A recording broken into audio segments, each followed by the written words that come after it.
Right now, a Janesville company is entering the CBD market. More on the potential monetary benefits and the science behind their unique production process. And it is day 3 in the trial of a former priest facing felony sexual assault charges. We'll hear from the accuser's therapist. Plus, Madison first responders pay tribute to the victims of the 9/11 attacks and those who ran toward the danger to help. From the Channel3000.com Alert Center, this is News 3 Now at 6. Thanks for joining us for News 3 Now at 6. We start with threats of severe thunderstorms and heavy rainfall. Well, let's check your first alert forecast now with Chief Meteorologist Gary Canalti. Gary? Eric, a severe thunderstorm watch remains in effect for much of southern Wisconsin through 10 p.m. Across southern Wisconsin, the watch basically from Sauk, Iowa, and Lafayette counties eastward into the Madison and Milwaukee metropolitan areas. Strongest thunderstorms right now are in parts of eastern Iowa. Some of these storms are capable of producing hail up to about 1 inch in diameter. You can see other strongest severe thunderstorms move through the Milwaukee area, where an urban and small stream flood advisory is in effect, but the storms out to the west have just been developing. Storm Prediction Center has a slight risk of severe thunderstorms tonight and a slight risk tomorrow south and west of Madison with a marginal risk elsewhere. Here in Madison, the temperatures dropped to 73 degrees as the winds have shifted, but to the south, temperatures are in the lower 80s with dew point temperatures in the upper 60s to the middle 70s and heat index values in the mid to upper 80s. That's what's fueling the thunderstorms. You can see thunderstorm chances off and on tonight, tomorrow, and tomorrow night. Some of those storms could produce heavy rainfall as well as severe weather. Tomorrow's high temperature at 80 degrees. Now, multiple rounds of heavy rain are possible across Sauk County through tomorrow night. Meteorologist Dave Caulfield is live in Baraboo with what emergency officials have to say. Dave? Well, Gary, it's becoming an unfortunately common refrain across portions of Sauk County that heavy rain and flash flooding possible over the next couple of days. Here in Baraboo, where we are, we've seen some heavy rain already tonight, but so far this week, about 2 to 3 inches of rain has fallen across portions of Sauk County, and more on the way, more falling as we speak. Not as intense as the shower last hour, but we still could have multiple rounds of this heavy rain come through. As a result, there is free sand and sandbags at the West Baraboo garage right off of 136 that you could take advantage of. And officials are saying to take this seriously, especially if you've gone through flooding in the past. And many residents across Sauk County have been affected by flooding over the past year to year and a half. Now is the time to prepare, not as that water is coming through your house. We'll send it back to you in the studio. Dave, thank you. Next at 6, a Rock County company is cashing in on a growing trend. They say, though they're surrounded by a sea of competition, they've got the best product. Rock County reporter Adam Duxter toured the new facility and joins us from our bureau at the Janesville Gazette with the science behind it. Adam? Well, Eric and Charlotte, Simply Solutions is only a couple of years old, but says a scientific process they've perfected has them on the fast track in the CBD market.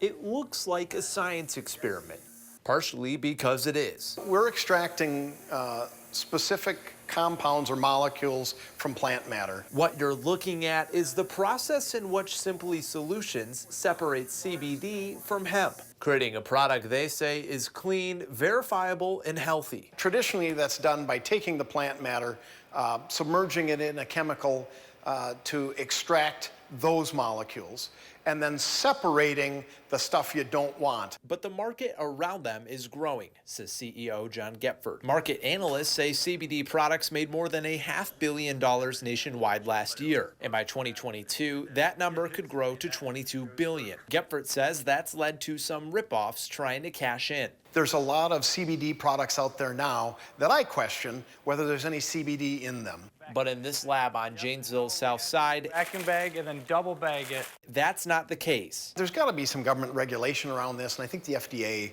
is moving into that space, and that's good, because we need to guarantee, just like in our alcohol, that what you're buying is what you're buying. But now business is too big for its building. Starting this fall, Simply Solutions is moving into a larger space a mile away. And as the need for additional hemp grows, a potential chance for another Wisconsin profession. We can start deploying on really good soil the best farmers in the country. And what's cool about that is they can sell a crop where they can make some real money again. Now, Gephardt says there's no other CBD company in the state of Wisconsin that does what his does exactly the way that they do it.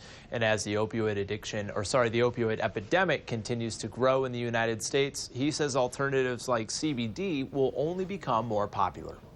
Adam, thank you. New at 6, Wisconsin has its first confirmed human West Nile virus case of 2019. The Department of Health Services says a resident in the northeastern part of the state contracted the virus. Health officials are advising people to use bug spray with DEET. They say most infected people will not get sick, but symptoms could include fever, headache, and a rash. Wisconsin Attorney General Josh Kaul is refusing to join a multi-state settlement with OxyContin maker Purdue Pharma. A tentative deal was reached today over the company's role in the opioid epidemic. They'll pay up to $12 billion, and the Sackler family, which owns Purdue Pharma, will give up control. Attorney General Kaul says the Sackler family has made billions from opioid sales, and the company's settlement position does not achieve justice. There are 2 witnesses left to testify in the trial of retired priest William Nolan, so we could see a verdict by this time tomorrow. Nolan faces 6 felony counts of child sexual assault after the alleged victim reported that he had been sexually assaulted by Nolan more than 100 times starting in 2006 when he was in middle school. The accuser was a former altar boy at St. Joseph's Catholic School, and Nolan was the priest at the time. At least 10 witnesses took the stand today in Jefferson County Court, including a longtime family friend of Nolan's and the accuser's college therapist. The first session, we identified some of the issues that he wanted to work on, and he did say that he was abused by a priest the first session. Do you ever see Father Nolan and Mr. in a situation that you would deem suspicious now in light of the information that you know the state is alleging against Mr. Nolan? Never. The defense pointed to several examples of the witnesses incorrectly remembering details from the mid-2000s, leading to different stories from different people. The defense isn't saying yet whether Nolan will testify tomorrow. Today, Americans across the country remember the nearly 3,000 lives lost in the September 11th terror attacks. Here in Madison, lawmakers honored Wisconsin victims at the state capitol. A bill introduced today would designate a highway in parts of Dodge and Washington counties as the 9/11 Memorial Highway. 2 families helped introduce the bill: the Habermans, whose daughter Andrea was killed in the North Tower of the World Trade Center, and the Johnsons, whose son was killed in military action in Afghanistan after the attacks. A memorial site is already under construction in Kewaskum. It'll include a 2,000-pound beam from the North Tower. And today, Madison first responders recognized the lives lost in the 9/11 attacks. Police and fire honor guards led the ceremony that included a moment of silence and the playing of the national anthem. Madison Police Chief Mike Koval and Fire Chief Steve Davis talked about the importance of never forgetting what happened on this day 18 years ago and how the anniversary should be a reminder about the importance of service to others. Today is always a good reminder to never forget. Always be vigilant, always be giving, always be caring, having the ability to help the neighbors, your neighbors, our neighbors in time of need and crisis. So when we see and we hear and remember all those acts of selflessness, those acts of guardianship, those acts of moving towards danger as opposed to fleeing from it, that should give us all hope. Hope that those values are still. Also at Fire Station 14 today, the Red Cross held their 8th annual Never Forget Blood Drive. Dozens of Red Cross staff and volunteers came out to take donations. They are experiencing a shortage right now and are especially looking for O negative. Officials say the event is a great way to give back and honor those impacted by 9/11. Today, Madison College also honored victims and survivors. A remembrance ceremony focused on supporting students pursuing protective services careers.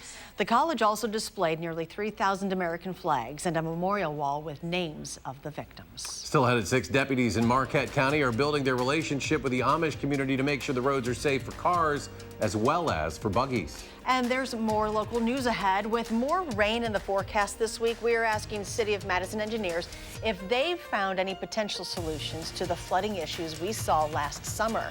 That's tonight on News 3 Now at 10.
We're learning that the laptops stolen from the Bridge Lake Point Winona Neighborhood Center earlier this week belonged to their Latino Adult Workforce Development Program.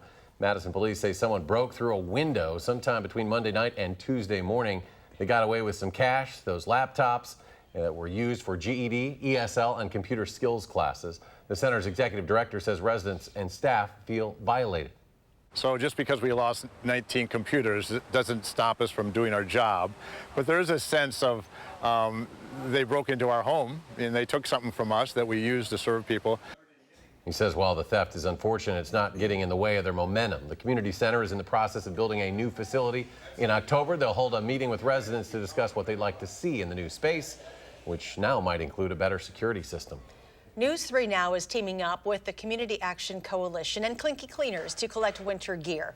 So far, we've collected 200 coats, and we need your help to get that number up before those temperatures dip down to the single digits. We are collecting outgrown or seldom worn winter coats, hats, gloves. If you have any, please drop them off at any area Clinky Cleaners by Saturday, October 5th. Driving in rural Wisconsin, it's not unusual to find yourself behind a slow-moving tractor or horse and buggy. With increasing traffic and a growing Amish community in Columbia, Green Lake, and Marquette counties, officials are taking a hands-on approach to improve safety and more. Madeline O'Neill back from Marquette County now with that story. Maddie? Yeah, Eric and Charlotte, with an estimate of about 1,000 Amish people in their area, the Marquette County Sheriff's Department says over the past couple years, they've had a few car and buggy crashes. Luckily, no injuries, but plenty of close calls that often don't get reported. So with liaisons, their goal is to build trust with the community so they do hear about these kinds of incidents and try to prevent them in the first place. Things change so fast on the road when you're traveling 55 miles an hour. You just never know what you're going to come across. In a fast-moving world, Drivers seem to be distracted a little bit more with electronics. some things stay the same. It behooves us to be partners with them. Lieutenant Aaron Williams and Captain Les Crandall know no matter where you're from, finding common ground starts with a solid relationship. Being a liaison is nothing more than developing friendships. Even if that means starting off shaky while visiting an Amish school. So when I put my foot up on the buggy, I thought I was going to flip this buggy over, and all of the kids were laughing. Captain Crandall was laughing, but I was not laughing. By now, they're pretty well known in the Amish communities. They all came over and said hi, and they were all happy to see us. That means the Amish are more likely to report crimes and come to law enforcement with concerns, including working with the department to ensure a 6-foot shoulder will be part of Highway 22 construction in the coming years. That takes them completely off the lane of traffic and makes it safer for them. Another safety component is lights, including a recent change in law requiring flashing lights on the backs of buggies. We've had obstacles with change. Williams says since working with the Amish on this, he's seen a dramatic increase in compliance. Having that dialogue and communication with them really helped us, help them, and help the motoring public. On the road, another thing that doesn't change is this advice. Always be alert. The Sheriff's Department also works with area driver's ed programs to teach new drivers how to watch out for buggies and slow-moving vehicles. And for the past 10 years, they've had a consortium with Columbia and Green Lake counties working with the Amish community. And they say over the years, the relationships with those communities have only gotten stronger. Maddie O'Neill reporting on. Maddie, thank you. Coming up in sports, one of the Badgers' football tight ends says his football career is now over. We'll find out why. And thunderstorm chances continue tonight and tomorrow. Gary is tracking severe weather chances next in your First Alert forecast.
Chief Meteorologist Gary Canalti's here with a look at our forecast. Well, we're watching thunderstorms, but it may be that the severe weather threat is starting to shift a little farther to the south and east as a wind shift starts to move across southern Wisconsin. Now, we have alert days in the forecast, not only for tonight, but for tomorrow and tomorrow night. For the threat for severe thunderstorms tonight, high winds and hail with the strongest storms, and then any of the storms could produce heavy rainfall. For tomorrow and tomorrow night, also the possibility for some severe weather. The highest threat may be south and west of Madison, and again, the potential there for heavy rain with any of the thunderstorms. Severe thunderstorm watch in effect until 10 p.m. for Sauk, Iowa, and Lafayette counties eastward through Dane and Rock counties over toward Milwaukee. But as we take a look at visible cloud track, you can see how we started to get some sunshine. The storms have started to bubble up, especially over eastern Iowa and far southwestern Wisconsin.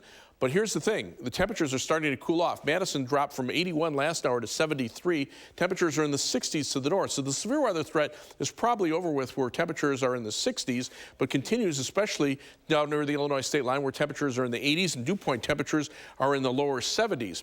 But you can see the winds now starting to shift. Here in Madison, they've shifted to a more north and northwesterly direction, while they're still out of the west and southwest across far southern Wisconsin. So right along that boundary is where we're seeing some thunderstorms develop. Strongest storms have been developing across eastern Iowa from Dubuque back toward Dyersville and south of Cedar Rapids, but those are moving in a more easterly direction. Also seeing some showers and thunderstorms along the Wisconsin River heading eastward. These right now have not produced a lot of lightning, so the stronger thunderstorms appear to be forming farther to the south, and hopefully that will keep the threat for severe weather farther to the south. But rainfall could be another issue as well. Again, severe thunderstorm watch in effect for far southern Wisconsin, and slight risk for severe thunderstorms for tonight over southeastern Wisconsin, farther out to the west, and then tomorrow that slight risk from Madison on toward the south and west, and a marginal risk here. But rainfall amounts over the last 48 hours, about 2 to 3 inches south of Monroe, another area over Grant County to maybe just south of Lone Rock, and then up into central Wisconsin. Most of the rest of southern Wisconsin has seen 1 to 2 inches of rain. Latest computer model forecasts are showing somewhere between 1 and 3 inches of rain over southern Wisconsin. Not everybody will see these 3-inch amounts, but there will be some heavier thunderstorms that will certainly produce that. Most areas will probably be in the 1 to 2 inch range, though. Live view from the WISC Skycam shows the clouds starting to pretty much thicken up over much of southern Wisconsin. That's also helping to cool the air down. The Edgewater Skycam in downtown Madison showing the clouds moving in pretty quickly and building up to the south and east. High today 83, the low 65, but we've gone from that 83 high to 73 now. Some light rain being reported at the airport. The winds have shifted to the north-northeast at 10 miles per hour. Dew point temperature is still high at 67 degrees. So severe thunderstorm watch in effect until 10 p.m. for much of southern Wisconsin. For tonight, showers and thunderstorms. Some of those could produce high winds, hail, and heavy rainfall, especially south of Madison. Low temperature dropping to 64. Also some areas of fog overnight as well. Tomorrow, showers and thunderstorms, warm and humid, high temperature at 80. There might be a breakthrough much of the day. So on future track, you can see how the best threat for thunderstorms down near the Illinois state line, and then another round sweeping through late tonight. Much of the day tomorrow, just a scattering of showers and storms. More widespread activity tomorrow night, and then behind it, notice the cooler air coming in with temperatures in the 60s to low 70s for Friday. As we take a look at the 7 to 10 day forecast after the heavy rainfall amounts, we'll be looking at generally temperatures in the mid 70s through Saturday, and then warmer weather arrives for much of next week. We'll also see some chances for thunderstorms toward the end of the week. So where do the Brewers go from here without Christian Yelich? Well, maybe it's not as desperate as you might think. The story's coming up in sports.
Badger tight end Xander Neville announced on Twitter today that his football career is over. Neville says he suffered another injury and won't play football anymore. He had 2 season-ending knee surgeries in his first 5 years with the Badgers. He was granted a 6th year of eligibility but could never get back in the field. He was originally a walk-on from Wapaka. He says he'll begin medical school next fall. The defending national champion Wisconsin Badger women's hockey team, the preseason favorite to win the WCHA, according to the coach's preseason poll released today. Minnesota picked a close second. The Badgers' Abby Rock is co-preseason player of the year with Ohio State's Emma Maltus. Yeah, 3 other Badgers are on the preseason all-WCHA team: Sophie Shirley, Mackenzie Steffen, and goaltender Kristen Campbell. Everyone's wondering what's next for the Brewers after Christian Yelich was lost for the season last night. Yelich fouled a ball off his knee in the first inning of the win against the Miami Marlins. He was on the ground for a couple minutes before he limped to the dugout. It didn't look good, and it wasn't. A broken right kneecap will sideline Yelich for the rest of the 2019 season. It's a terrible blow to a team trying to make the playoffs, but now they have to go with what they've got. This is a guy who's carried us in a number of ways over the last 2 years. He could have been 2.5 weeks away from a repeat Most Valuable Player award. This is a gut punch. He's a special player, and it's a joy to watch him play every day. And he's the best at what he does. So it's so not being able to see that every day is definitely no good. Well, with all the doom and gloom predictions that the Brewers' playoff chances are done, they're really not. In San Diego last night, the Cubs lost to the Padres in 10 innings, 9-8. That means the Brewers are just 1 game behind the Cubs for the second NL wild card. Sure, it'll be tough, but the Brewers are only a game out of the playoff spot right now. Packers and Vikings play a big early season NFC North game Sunday at noon at Lambeau Field. Head coach Matt LaFleur hopes Packer fans will bring the noise, just like Bears fans did at Soldier Field last Thursday.